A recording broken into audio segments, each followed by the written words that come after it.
Good morning students. आज हम लोग जो 5 साखी बच गया था उसके बारे में जानेंगे। इसके पहले की वीडियो में हम लोगों ने प्रथम 5 साखी के बारे में जाना था, जिसमें कबीरदास जी ने अपने मन की कुछ महत्वपूर्ण बातें हमें बताई थी। आज हम लोग बाकी 5 साखियों के बारे में जानेंगे। तो चलो अब कविता की शुरुआत करते हैं। 6 नंबर साखी।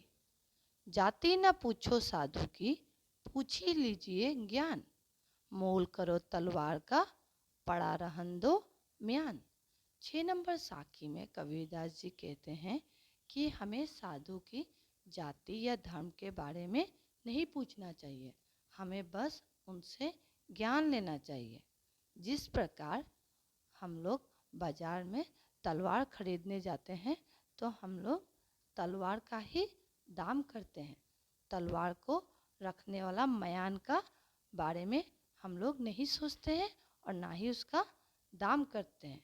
ठीक उसी प्रकार हमें कभी भी साधु की जाति या धर्म से कोई मतलब नहीं रखना चाहिए। हमें बस उनका ज्ञान ग्रहण कर एक सफल इंसान बनना चाहिए। यहाँ पे मैंने 6 नंबर साखी का अर्थ दिया है। हमें साधु से उनके जाति धर्म के बारे में ना पूछकर सिर्फ और सिर्फ उनसे ज्ञान लेना चाहिए। जिस प्रकार चालाक मनुष्य तलवार खरीदते समय उसकी धार और धातु की पहचान कर उसी का दाम करता है और मयान की तरफ देखता भी नहीं है, ठीक उसी प्रकार हम मनुष्य को भी साधु की जाति धर्म को ना देखकर बस किस तरह से उनसे ज्ञान ग्रहण कर सके, बस और बस इसी बात को सोचना चाहिए। ठीक है। अब 6 नंबर साखी खत्म हुआ। अब 7 नंबर। बुरा जो देखन में चला, बुरा ना मिलिया कोय। जो दिल खोजा आपना, मुझसा बुरा ना कोय। तो कवि 7 नंबर साखी में कह रहे हैं कि कवि बिहारी दास जी बाहर बुराई खोजने के लिए गए थे तो उन्हें कहीं भी कोई बुराई नहीं दिखाई दी, और जब उन्होंने अपने अंदर ही देखा तो उनसा बुरा और इस दुनिया में कोई नहीं था।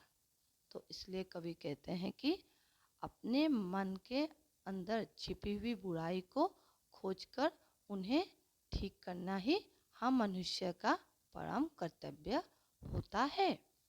यहाँ पे मैंने 7 नंबर साखी का अर्थ दिया है।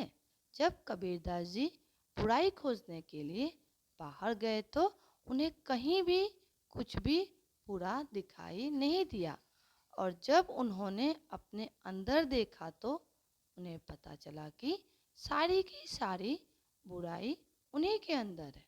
अतः हमें दूसरों में बुराई न खोजकर अपने अंदर छुपी हुई बुराई को पहचान कर उसे ठीक करने की कोशिश करनी चाहिए।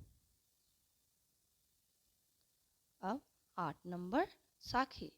जीन ढूंढा 3 पाइयाँ, गहरे पानी पेट। जो बोरा डूबन डरा, रहा किनारे बैठ। 8 नंबर साखी में कबीरदास जी कहते हैं कि जो मनुष्य गहरे समुद्र के अंदर जाकर मोती ढूंढकर लेकर आता है और जो मनुष्य डूबने के डर से किनारे बैठा रहता है उसे कभी कोई मोती नहीं मिलता। ठीक उसी प्रकार जो मनुष्य सच्चे मन से भगवान के दर्शन करता है उन्हें हमेशा भगवान की प्राप्ति होती है, और जो मनुष्य दिखावटी के लिए भगवान की भक्ति करते हैं उन्हें जिंदगी में कभी भी भगवान की प्राप्ति नहीं होती है। यहाँ पे मैंने 8वें साखी का अर्थ दिया है। जिस प्रकार सच्चे मन से भगवान को ढूंढने से हर जगह भगवान मिल जाते हैं, ठीक उसी प्रकार जो मनुष्य गहरे समुद्र के अंदर जाता है उसे ही मोती मिलता है, और जो मनुष्य डूबने के डर से समुद्र के किनारे बैठे रहते हैं उन्हें कभी भी कोई मोती नहीं मिलता। अतः भगवान के दर्शन के लिए सच्चे मन के साथ साथ सच्ची साधना भी चाहिए। 9 नंबर साखी। जा घट प्रेम न संचरे, जो घट जान मसान, जैसे खाल लोहार की सांस लेत बिनु प्राण। कवि 9वें साखी में कहते हैं कि जिस मनुष्य के मन में प्रेम या स्नेह नहीं होता वह मनुष्य शमशान की तरह डरावना लगता है और जीते हुए भी मृत के बराबर ही होता है। जिस प्रकार लोहे की खाल एक बेजान निर्जीव सामान की तरह होता है, सांस लेते हुए भी वह मरा हुआ ही मनुष्य की तरह होता है, ठीक उसी प्रकार जो मनुष्य प्रेम स्नेह लोगों के लिए नहीं रखता वो मनुष्य सांस लेते हुए भी एक मृत मनुष्य के रूप में ही होता है। यहाँ पे मैंने 9 नंबर साखी का अर्थ दिया है। जिस मनुष्य के दिल में प्रेम या स्नेह नहीं होता है वो शमशान के समान डरावना और जीते हुए भी मरा हुआ के समान है। जिस प्रकार लोहे की खाल बिना प्राण के निर्जीव होता है, ठीक उसी प्रकार दिल में प्रेम स्नेह न रखने वाले मनुष्य जीते हुए भी निर्जीव के समान हैं। 10 नंबर साखी। काल करे सो आज कर, आज करे सो अब, पल में परले होएगा, बहुरी करोगे कब।